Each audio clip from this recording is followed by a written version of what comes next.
10여 년 전 어느 날 주중에 어떤 교회에서 이렇게 집회를 해서 참석을 했던 기억이 나는데요.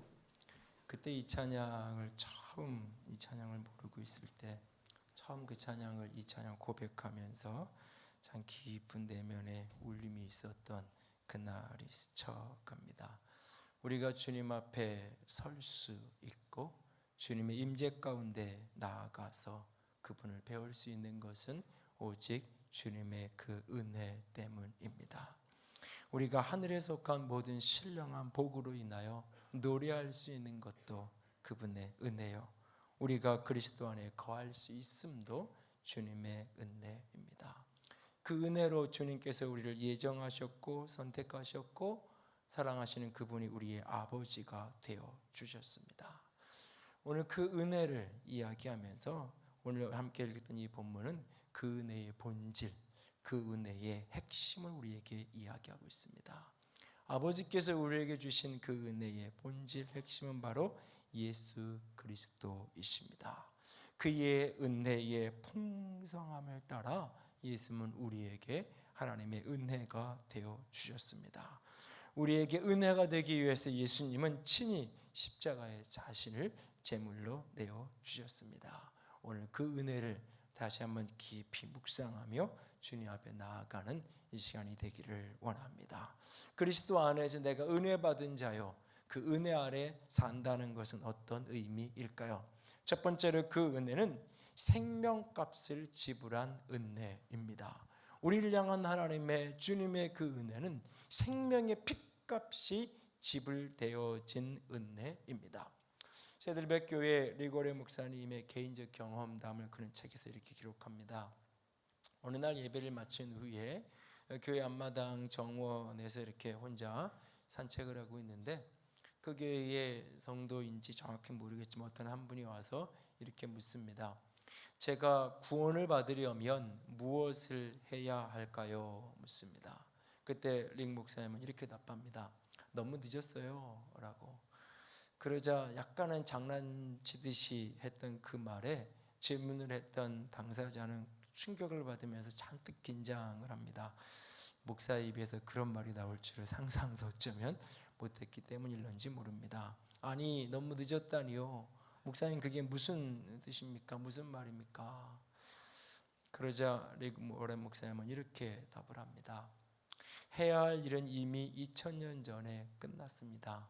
예수님이 다 하셨죠. 자, 이제 당신이 해야 할 일은 그저 그 사랑을 받아들이는 것뿐입니다. 당신을 천국에 들어가게 하기 위해서 필요한 모든 일이 다 이미 이루어진 지 오랜데 당신이 무엇을 해야 한다고 묻는 것 자체가 우문입니다. 할 일은 전혀 남아있지 않습니다. 구원은 전적으로 하나님의 우리를 향한 은혜의 선물입니다 라고 말합니다. 그렇습니다. 우리의 구원을 위해서 우리가 해야 할 어떤 일도 우리에게는 남아있지 않습니다. 우리의 구원을 위해서 우리가 해야 할 일은 단 하나, 오직 그분께서 은혜로 그분께서 하신 그 일을 우리가 수용하고 받아들이는 것뿐입니다. 우리가 천국 가기 위해서, 우리가 구원에 이르기 위해서 우리가 하는 일은 수용하고 받아들이는 것 외에 어떤 것도 우리 가운데 남아있지 않습니다. 은혜란 무엇입니까? 은혜, 그 말은 받을 자격 없는 자에게 베풀어지는 무조건적인 호의, 그것이 바로 은혜입니다. 받을 만한, 그 은혜를 받을 만한 자격이 전혀 없는 사람에게 무조건적으로 베풀어지는 하나님의 호의, 하나님의 선물, 하나님의 축복, 그것이 바로 은혜입니다. 그래서 은혜를 가리켜서 이야기할 때 우리 편에서는 그 은혜가 값없이 받은 것이다 라고 말하면, 어떤 대가도 지불되지 않은 채로 값없이 우리가 받은 호의가 은혜입니다. 그러나 내가 값없이 받은 것이라고 해서 그 은혜가 값 없는 은혜는 결코 아닙니다.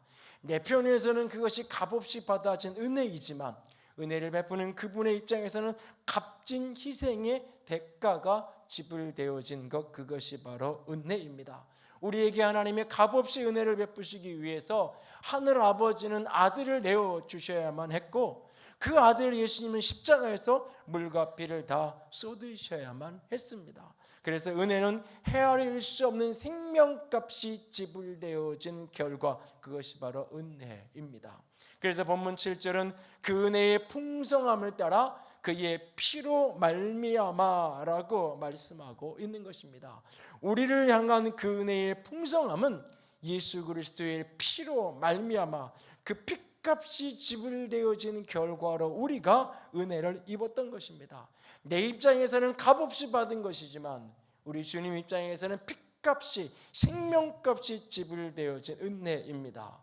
그래서 하나님이 예수를 그의 피로 말미암아 우리를 하나님과 우리를 화해하고 화목시키는 화목 제물로 삼으셨다고 말합니다. 우리가 교회가 되고 그리스도의 사람으로 설 수 있었던 이유도 이 교회를 그분께서 자기 피로 사셨다라고 말씀하고 계십니다. 그분의 생명값이 지불된 결과로 내가 값없이 은혜를 입게 되어진 것입니다. 종교개혁자 마틴 루터는 이런 이야기를 합니다.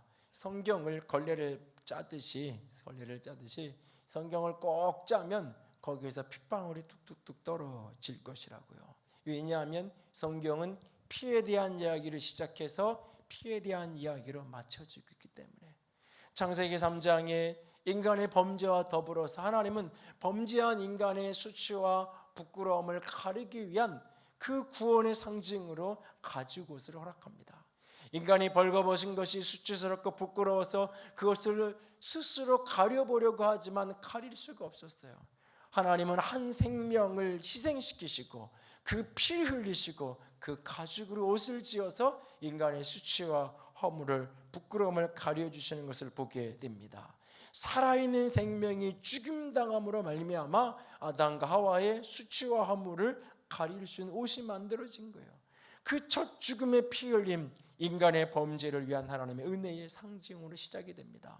그렇게 시작되어진 성경은 아브라함이 모리아 산정에서 그 이삭을 대신해서 하나님이 예비하신 순양으로 피 흘려 하나님께 제단을 쌓는 이야기로 이어지고, 애굽의 노예였던 이스라엘 백성들이 출애굽할 때 유월절 어린 양의 핏부림으로 말미암아 이스라엘 백성이 애굽에서 출애굽하게 되어지고, 그 이후에 그들은 끊임없이 늘 예배 때마다 하나님께 피 흘림의 제사로 하나님께 나아가게 하셨고, 그 모든 구약 제사의 절정이요 완성으로 예수님께서 십자가의 피 흘리심으로 우리의 구원이 되셨고, 사도행전의 초대교회는 교회의 피 흘림을 통해서 복음을 땅끝까지 확장했고, 요한계시록은 그 피를 그 옷을 피로 씻어 희귀한 사람이, 깨끗하여진 사람이 저 천국의 영광의 나라에 서게 될 것이라고. 사실 말이 모순이죠. 옷을 피에다가 씻으면 붉은색이 물드는 게 정상이잖아요. 근데 그 옷을 피에 씻으면 희게 된다고, 정결하게 된다고.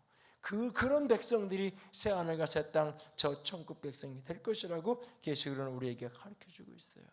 성경은 그렇게 피로 시작해서 피로 이야기해. 그 피값이 지불되어짐으로 내가 하나님의 은혜를 입은 사람이 되은 것입니다.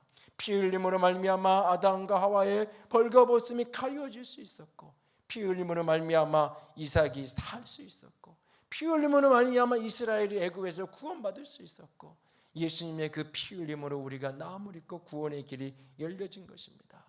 교회의 피 흘림으로 말미암아 땅끝까지 복음이 이르게 되었고, 그 피로 옷을 씻은 사람이 영광의 나라에 들어가게 될 것이라고 우리에게 말씀합니다. 우리는 값없이 은혜를 받은 사람입니다. 그러나 값없이 받은 그 은혜는 생명값이 지불되어진 은혜입니다. 그러므로 우리는 하나님 앞에 얼마나 가치 있고 존귀한 자인지를, 얼마나 값비싼 대가가 지불된 존재인지를 한순간도 잊어서는 안 돼요. 이 건축이 다 마무리되어지고 준공검사가 나고 지난 한 주간 동안 했던 일 중에 하나가 이 건물을 공식 감정을 이제 외부에서 이제 하는 일입니다. 이 감정을 해서 이제 건축비로 대출받았던 부분들을 이제 제1금융권에 이제 낮은 이자로 할 수 있는 데는 이제 전환을 이제 진행하기 위해서 건물 전체를 이제 외부에서 감정을 해서 이 건물은 현재 시세로 얼마짜리입니다라고 이제 평가를 해내는 거죠. 그래서 그 평가를 근거로 해서 우리 은행에서는 거기에 50%까지 대출이 됩니다. 40%까지 됩니다. 뭐 어딘 60%까지 됩니다. 그런 거에 이제 맞춰서 우리가 필요한 금액과 금리가 적절한데 이제 결정을 해서 이번 주간 다음 주간 이제 일들이 마무리되어져 갈 건데요. 공식적인 감정을 해서 이 건물이 얼마짜리입니다. 이렇게 나와요. 마치 그런 것처럼 우리 그리스도인들 한 사람 한 사람은 얼마짜리일까요? 우리는 얼마짜리일까요? 그런 얘기를 하죠. 우리는 예수님짜리라고. 왜? 예수님의 핏값이 지불되어진 존재이기 때문에. 나는 값없이 어떤 대가 없이 은혜로 구원받은 은혜로 하나님의 사람 된 백성이지만 거기에 예수님의 생명값이 지불된 존재이기에 값없이 구원받았기에 값없는 존재가 아니라 나는 값없이 구원받았으나 예수의 생명값이 지불된 가장 값진 존재 예수님짜리 인생 그것이 나입니다. 그것이 우리입니다. 오늘 그 은혜를 아는 사람은 그 은혜가 생명값이 지불되었다는 것을 아는 사람은 내가 얼마나 값진 존재인지 예수님의 생명값이 지불된 가장 값비싼 존재인 것을 한순간도 놓치지 않고 잊지 않는 우리가 되기를 원합니다. 두 번째로 그 은혜는 예수님의 피로 값주고 사신 그 은혜는 우리를 속량 곧 죄 사함에 이르게 하는 은혜입니다. 그래서 오늘 7절 하반절에 보면 그의 피로 말미암아 속량 곧 죄 사함을 받았느니라 라고 말씀하고 계세요. 로마서 3장 24절 말씀, 로마서 3장 24절 다 같이 읽습니다. 그리스도 예수 안에 있는 속량으로 말미암아 하나님의 은혜로 값없이 의롭다 하심을 얻은 자 되었느니라. 값없이 내가 의롭다함을 얻었다. 무엇으로? 예수 안에 있는 속량으로 말미암아 라고 말하고 있어요. 여기 속량이라는 단어, 이 단어가 이제 옛날 어렸을 때부터 신앙생활 하신 분은 개역 한글판 성경에는 구속이라는 단어로 번역이 되어 있던 단어를 이제 새 번역을 하면서 속량으로 바꿔놨는데 사실 구속, 속량, 탈 이미지가 사실은 잘 안 들어와요. 쉽게 현대인들에게. 구속하면 잘못해서 이렇게 교도소에 들어가는 거가 들어오는데 그래서 어느 날 성경 공부할 때 예수님이 당신을 구속하셨습니다. 그래도 별로 안 좋아해요. 왜? 이제 나는 자유도 없고 예수님께 묶여가지고 인생 살아가야 되는구나. 별로 안 좋아해요. 구속이 뭐냐고 물어봐도 이렇게 다 이렇게 잡혀가는 걸로 예수님께 묶이는 걸로 보통 해석을 하는 경우가 종종 있어요. 사실은 정반대 뜻인데 오늘날 우리 문화권에서는 거의 사용하지 않는 표현이 이 속량이라는 단어예요. 왜냐하면 이 단어는 노예시장의 문화와 상관이 있기 때문에 그래요. 노예들이 이렇게 시장에서 우리가 백화점 가서 옷을 살 때 멋있다 그러면 제일 먼저 뭐부터 봐요? 택을 딱 봐서 얼마짜리다 보잖아요. 그래서 괜찮네 딱 봤더니 그냥 조용히 내려놓고 다른 매장을 가야 되는 경우도 있고 나는 보고 멋있다 재밌다는 저쪽에 있는 남편은 긴장을 하고 있는 뭐 그런 경우도 있고 그렇잖아요. 근데 그게 노예시장에서 노예들이 쭉 있는 거예요. 어디는 100만 원짜리 1000만 원짜리 1억짜리 이렇게 택이 딱 붙어 있는 거예요. 그 노예를 내가 값을 지불하고 돈을 지불하고 노예를 사가지고 와요. 바로 그런 문화 속에서 나온 속량, 속전, 그 값을 지불하는 거예요. 값을 지불하고 사왔어요. 이제 이 종은, 이 사람은 내 집의 노예가 됐어요. 내가 1000만 원을 지불하고 이 노예에 대한 소유권을 내가 가지고 왔어요. 이제부터 내 마음도 이 사람의 생사 여탈권이 내 손에 있는 거예요. 집에 데려가서 이제부터 일을 시켜 먹으면 돼요. 그런데 그날 이 종을 내가 노예를 풀어주는 거예요. 내가 가지고 있는 이 소유권 문서를 불태워버리고 찢어버리고 그를 너는 이제부터는 자유다라고 그를 해방시켜주는 거예요. 그것이 바로 속량이라는 단어예요. 그래서 이 단어를 영어 표현해 보시면 리뎀션이라는 단어, 탈출, 해방 이런 의미의 단어예요. 그러니까 주님이 나를 구원하셔서 해방시켜 주셨다, 자유케 하셨다라고 말하고 있어요. 무엇으로부터? 죄의 속박 가운데, 죄가 있는 곳에 죽음이 있고 죽음 너머에 영원한 지옥의 형벌이 우리를 기다리고 있고 그 배후에 영적으로 사단이 어둠이 일하고 있는데 그 모든 것으로부터 자유케 되어지고 해방되어지는 자유함을 하나님이 우리에게 주셨다. 피로 값주고 사서 우리를 해방시키셨다. 그것이 바로 속량이라는 단어예요. 속량 곧 죄 사함.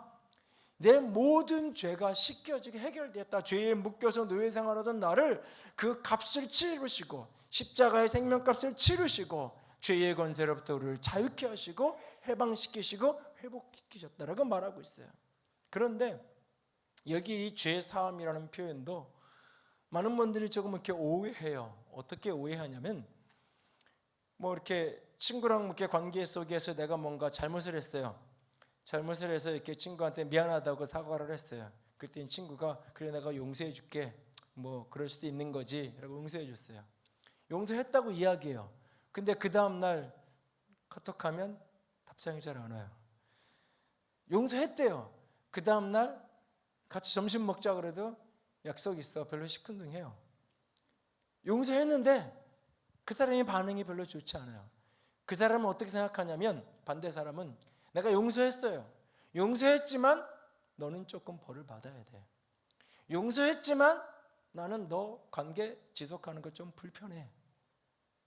우리 문화권 속에서 용서한 것하고 그 사람이 잘못한 것에 책임을 지는 것을 구별시켜서 이해하는 경우가 많아요. 그래서 용서는 했지만 너 벌 좀 받아야 돼. 용서는 했지만 너 좀 고생 좀 해야 돼 라고 하는 생각이 많아요. 그래서 주님이 내 죄를 사해 주셨다라는 말도 우리는 그렇게 이해해요. 예수님이 나를 용서하셨어요. 죄 없이 나를 의인이라고 하셨어요. 그러나 여전히 내가 치러야 될 죄값이 남아있다라고 생각하는 거예요. 용서는 받았지만 그래도 내가 잘못한 게 이렇게 큰데, 용서는 받았지만 아직 남아있는 내가 치러야 돼, 해야 될 뭔가가 좀 노력을 하고 수고를 하고 뭔가를 좀 더 해야 주님이 나를 씻어주시고 회복시켜 주실 거야 라고 착각해요. 아니요. 그분이 다 노예시장에서 사서 이미 값을 지불하고 자유케 하셨어요. 내게 남아있는 어떤 치료해야 될 대가도 존재하지 않아요. 그래서 죄 용서란 죄 사함이라는 것은 죄를 용서할 뿐만 아니라 죄에 대한 책임, 재책이라고 표현하는 그 모든 것을 면책시켜 주는 거예요. 그래서 우리에게 어떠한 죄의 책임도 우리에게 남아있지 않는 거예요. 그래서 죄의 싹은 사망이요 죄의 결과로 죽어야 되는데 죄가 용서되어짐으로 생명으로 옮기는, 죽음에서 사는 생명의 축복이 우리에게 주어지는 거예요. 우리가 죄가 용서되지만 그 생명을 넘어 영원한 생명을 내가 얻게 되어지는 축복이 우리에게 부어지는 거예요. 그 은혜로 우리가 여기 이렇게 선 거예요. 그러므로 오늘 어떠한 사람도 어떠한 그 누구도 나를 정죄하도록 내어버려 두지 않기를 원합니다. 아니, 스스로 자신의 죄의 문제를 스스로 해결하려고 하는 어떤 노력도 오늘 다 끊어내고 멈출 수 있기를 원합니다. 사람은 자기 스스로 자신의 죄 문제를 해결할 수 없는 게 사람이에요. 2차 대전 당시 히틀러의 특별한 신뢰를 받았던 알베르트 스페르라는 분이 계세요. 이분은 공학도였는데 2차 대전 당시 독일의 전 공장이 거의 100% 가까이 가동이 돼서 수많은 그 전쟁 물자와 무기를 생산하는데 굉장히 주도적인 역할을 했던 공학자예요. 전쟁이 끝나고 전범 24명이 전범 재판대에 섰을 때 그 가운데 한 명이에요. 24명의 사람들이 재판대에 섰을 때 모든 대부분의 사람들은 다 난 어쩔 수 없었다고, 어쩔 수 없이 히틀러가 막 이렇게 해서 어쩔 수 없이 살기 위해서 그렇게 했다고. 그런데 이 스페르 한 사람만은 내가 잘못했다고 자기 죄를 정직하게 인정했던 사람이에요. 그리고 그 전범 재판소에서 판결로 20년형을 선고받고 20년 동안 자신의 죄에 대한 반성의 의미로 형을 치른 사람이에요. 20년이 지나고 나서 자유의 몸이 되어서 그는 여러 가지 자신의 지난 삶을 회상하며 고백적인 글들을, 책을 쓰기 시작합니다. 그리고 그가 이제 노년이 돼서 마지막 책을 탈고를 하고 나서, 책이 나오고 나서 미국의 ABC 방송 기자와 함께 인터뷰를 합니다. 기자는 그에게 묻습니다. 스페리 씨, 당신이 초창기에 쓴 책을 보면 나의 죄는 절대로 용서받을 수도 없고 용서받아서도 안 된다라는 말이 있던데요. 지금도 그 생각에 변함이 없으신가요? 스페르는 아주 슬픈 기색을 띠며 답을 합니다. 나는 내 죄값을 치르느라 20년 교도 생활을 했습니다. 그리고 그 죄값을 다 치르고 석방이 되었죠. 나는 자유인입니다. 그러나 내 마음에는 똑같은 생각을 하고 있습니다. 내가 범한 죄는 절대 용서받을 수 없다고, 그리고 용서받아서도 안 되는 죄라고 생각합니다. 2차 대전 때에 희생당한 수백만의 사람들을 생각하면 내 죄는 용서받을 수 없습니다. 형무소에서 나왔지만 그 이후에 수십 년 동안 자신의 범죄를 철저하게 책임지려고 용서했지만 그는 결코 이 죄책감으로부터 자유할 수 없었습니다. 스스로의 힘으로 그걸 떨쳐버릴 수 없었던 거예요. 그리고 이 인터뷰를 하고 며칠이 지나지 않아 그는 세상을 떠나게 됩니다. 사람은 자기 스스로 죄의 문제에서 빠져나올 수 없어요. 왜? 죄는 본질적으로 자기 자신에 대한 것도 타인에 대한 것도 아니라 죄는 본질적으로 하나님을 향한 거예요. 그래서 시편 51편에 다윗은 자신이 밧세바를 범하는 죄를 졌지만 궁극적으로 내가 여호와께만 범죄하였나이다. 때로는 시를 보면 갸우뚱거릴 수 있는 고백을 하게 돼요. 죄의 본질은 인간관계 속에 벌어지는 모든 죄의 핵심은 결국 하나님과의 관계이기 때문에 하나님과의 관계에서 해결되지 않으면 죄는 용서되고 해결될 수 없는 거예요. 스스로 씨름하다가 결국 수페르처럼 인생을 떠나게 되는 게 운명이죠. 그것이 인생의 모습이에요. 반대로 하나님도 인간의 죄를 깨끗하게 하는 것이 결코 쉬운 일만은 아니에요. 전지전능하신 그분이 빛이 있으라 하면 빛이 있었어요. 윗물과 아랫물이 나누이라 하시면 그렇게 윗물과 아랫물이 나뉘어서 하늘의 궁창과 바다의 물이 고이게 됐어요. 보시면서 하나님은 심히 좋았다라고 말씀하셨어요. 말씀 한마디로 온 세계를 창조하신 그분이에요. 그분이 말씀 한마디로 우리의 죄 문제를 해결할 수 있다면 얼마나 좋았을까요? 죄가 없어져라, 내가 너를 용서하노라. 그분이 말씀 한마디 하면 우리의 죄가 그냥 없었던 것처럼 되어버릴 수 있다면 얼마나 좋을까요? 결코 그럴 수 없어요. 왜? 죄는 우리가 범죄한 것이기 때문에, 내가 죄를 범한 것이기 때문에, 인간이 죄를 범한 것이기 때문에 인간이 그 죄를 책임져야 돼요. 하나님은 사람이 아니시기에 그것을 책임질 수 있는 방법이 없어요. 나아가 하나님은 피 흘림이 없음 즉 사함이 없다는 죄 사함의 법칙을 그분이 세우셨어요. 죄가 용서되려면 반드시 거기에는 피 흘림이 있어야 된다는 것이 하나님의 법이에요. 그것도 짐승의 피나 죄인의 피가 아닌 의인의 피가 쏟아져야 된다라고 말씀하고 계세요. 그러나 하나님은 신이시기에 피 흘리실 수 없어요. 그래서 그는 당신의 아들과 언약을 맺고 약속을 하며 당신의 아들을 이 땅에 보내시는 거예요. 너가 온전한 사람이 되어서 인간의 죄를 짊어지고 죽임당하는 자리에 서서 인간의 모든 죄를 씻고 용서하는 속량의 자리에 피 흘림으로 우리를 용서하고 구원하는 자리에 갈 것을 아들에게 명령하고 아들에게 부탁하는 거예요. 아들이 그 약속을 붙들고 이 땅에 사람이 돼서 오셔서 친히 그가 온 인류의 죄를 짊어지고 십자가 언덕에 서서 그렇게 피를 쏟아내신 거예요. 이것을 고린도후서에서 보면 이렇게 말하고 있어요. 하나님이 죄를 알지도 못한 그리스도를 우리를 대신하여 죄를 삼으신 것은, 하나님이 죄를 알지도 못하는 그 예수 그리스도를 우리를 대신하여 죄로 삼으신 것은 그 안에서 우리를 하나님의 의가 되게 하려 하십니다.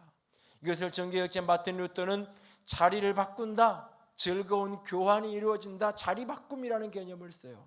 하나님이 예수님의 자리, 의인의 자리, 우리의 자리, 죄인의 자리 바꿔치기라는 거예요. 그래서 예수님을 죄인의 자리에 세우시고 죄의 값을 치르게 하시고 우리를 의인의 자리로 그 생명값을 주시는 축복의 영광의 자리에 서도록 자리를 바꾸어 주셨다는 거예요. 그래서 우리가 예수 안에서 예수님이 생명값을 치르셨기에 예수 안에서 온전히 자유케 되고 회복되어진 의인의 자리에, 의의 자리에 서게 되었다라고 우리에게 말씀하고 있는 겁니다. 예수 안에 있는 그 은혜는 우리를 속량, 죄의 사함에 이르게 하시는 은혜입니다. 스스로 자신의 죄를 해결하는 어떤 노력도 멈추십시오. 죄에 대한 그 누구의 정죄도 용납하지 마십시오. 특별히 자기 스스로 자기 자신을 정죄하는 것을 허용하지 마십시오. 왜? 주님께서 다 값을 치르셨기 때문에. 우리가 받은 은혜, 그의 은혜의 풍성함을 따라 그의 피로 생명값이 치루어짐으로 말미암아 그 안에서 우리가 속량, 곧 죄의 사함을 얻게 되었다는 사실이에요. 이것이 은혜입니다. 세 번째로 그 은혜는 지혜와 총명으로 알리신 은혜입니다. 그 은혜가 하나님의 지혜와 총명 가운데 내게, 우리에게 알려진 게 은혜예요. 깨달아진 게 은혜예요. 어느 날 예수님께서 70명의 제자를 2명씩 짝을 지어서 예수님이 이렇게 전도여행을 보냅니다. 전도여행을 보내는데 그 사람들이 돌아오면서 너무너무 신나서 기분이 좋아서 예수님께 이렇게 보고를 해요. 예수님, 우리가 가서 예수님 시킨 대로 전도하는데 귀신들도 우리에게 항복하고 떠나갑니다. 막 귀신들이 미쳐서 귀신 들려진 사람이 기도해 주니까 귀신이 떠나가고 온전케 되고, 귀신 들려 병든 사람을 기도하고 예수님을 선포하니까 온전케 되어지고, 귀신이 떠나가는 일이 막 벌어지고 너무너무 신나가지고 예수님께 와서 말하는 거예요. 그랬더니 예수님이 내가 보았다라고, 저 하늘에서 제 사단이 땅으로 떨어지는 것을 내가 보았다고. 하나님께서 너희들에게, 하나님의 백성들에게 그 어두움을 다스릴 수 있는 권세, 능력을 하나님이 주었다라고 인정하시면서 말씀해요. 그리고는 그 대화의 끝자락에 예수님이 이렇게 말씀하세요. 그런데 너희들이 진짜 기뻐해야 할 것은 귀신이 쫓아나는 이런 걸로 기뻐하는 게 아니라 진짜 기뻐해야 될 것은 너의 이름이 생명책에 기록된 것, 내가 구원에 이르게 된 것, 그것을 내가 기뻐해야 된다. 그리고는 하늘의 하나님을 바라보시면서 이런 독백어린 기도를 하십니다. 천지의 주제이신 아버지여, 이것을 지혜롭고 슬기 있는 자에게는 숨기시고 어린 아이들에게 나타내심을 감사합니다 라고 말하고 있어요. 여러분, 2000년 전에 그분이 십자가에서 그렇게 죽으셨어요. 그런데 그 죽음이 내 죄를 속죄하는 죽음이다. 분명히 내가 잘못하고 내가 죄를 진 건데 내 죄를 속죄하는 죽음이다.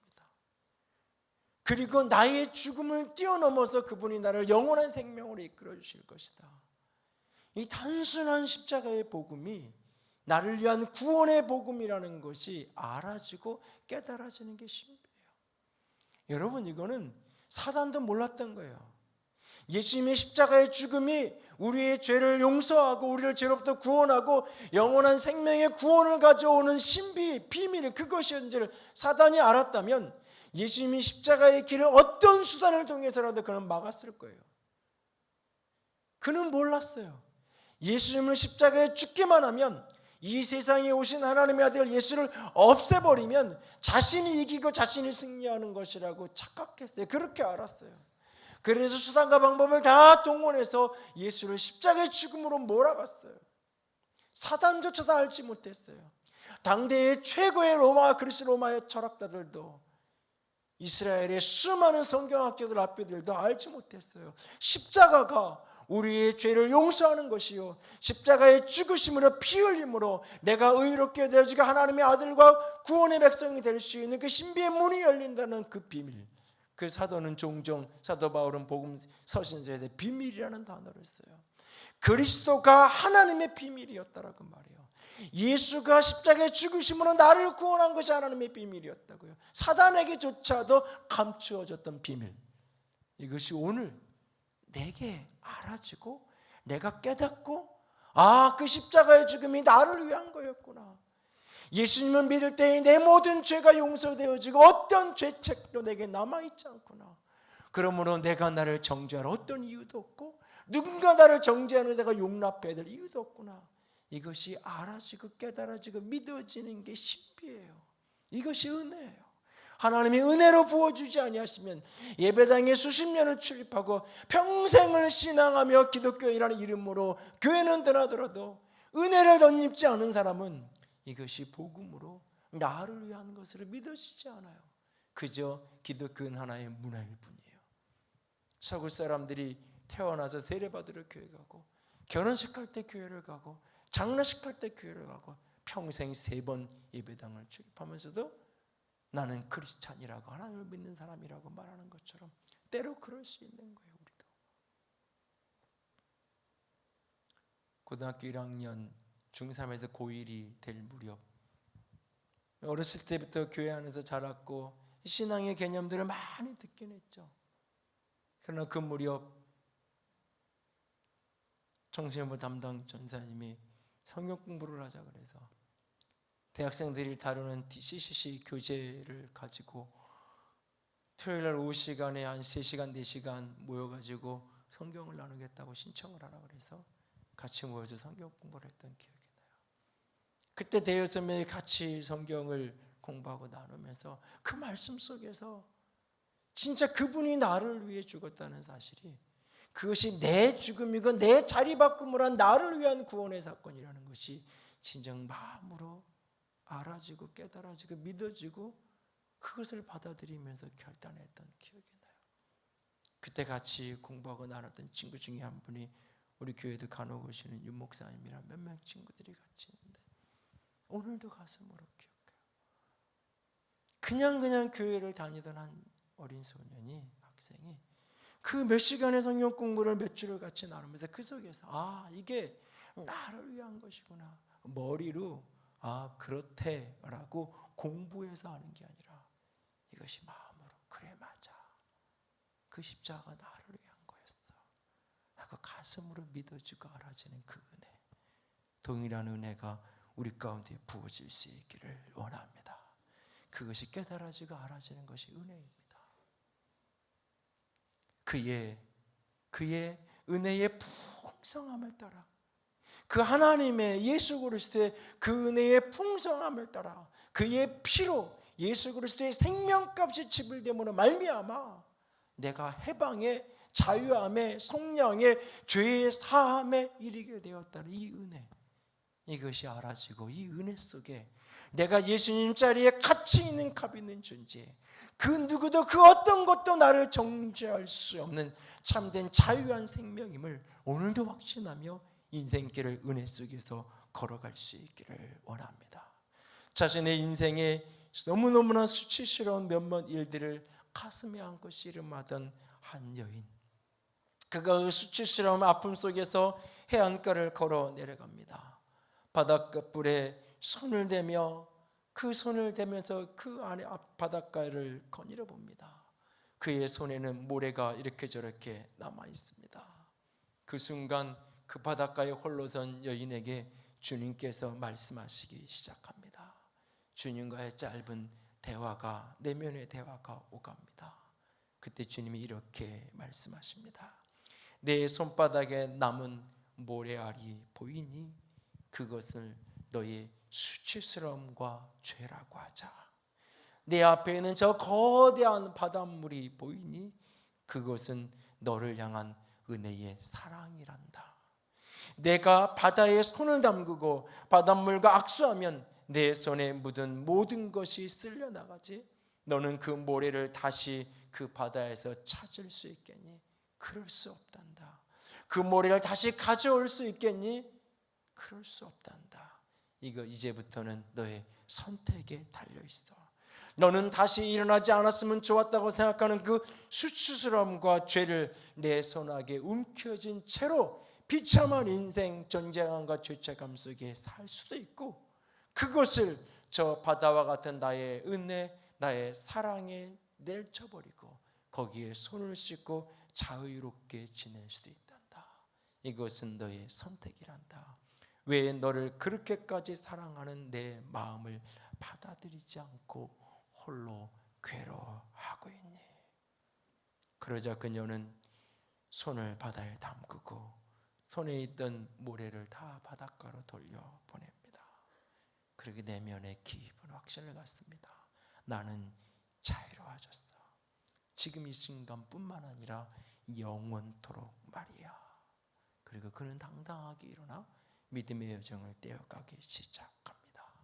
여러분 손에 어떤 수치심과 정죄감과 죄와 어두움의 모래알이 내 손에 남아있나요? 주님의 바다에, 그 은혜의 바다에 내 손을 씻고 하나님 안에 참된 자유한 백성으로, 기쁨의 백성으로 설 수 있기를 주님의 이름으로 부탁드립니다.